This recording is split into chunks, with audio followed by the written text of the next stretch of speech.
This is a little video to help understand the difference between partial positive, which is indicated with a delta positive sign, and partial negative, indicated by a delta negative sign. In covalent bonding, only covalent bonding, do you have partial and positive and partial negative charges? Not in ionic bonding.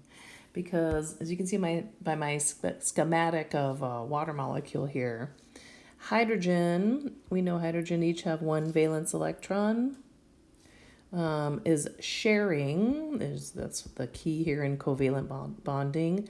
They are sharing their valence electrons with oxygen. Oxygen has 6 valence electrons, 1, 2, 3, 4, 5, 6 valence electrons.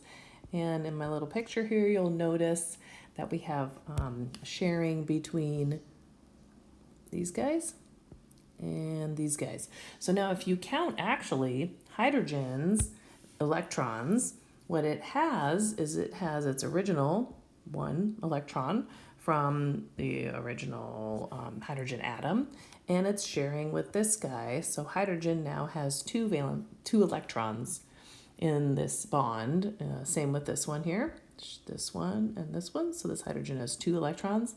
So that makes hydrogen happy in using the 2-8-8 rule.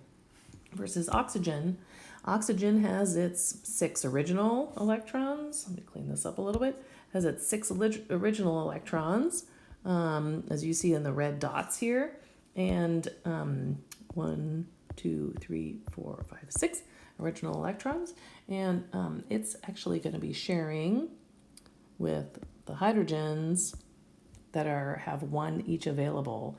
So that means our oxygen will end up with 8 electrons. All right, let me highlight that in green. 1, 2, 3, 4, 5, 6. Sharing number 7, sharing number 8.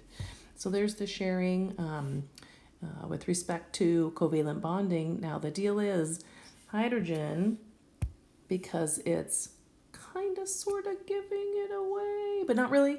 It's keeping it. The hydrogen end of your atomic molecule has a partial positive, and then the oxygen, because it's sharing, but it's kind of taking a little bit, oxygen ends up with a partial negative on that side of the molecule.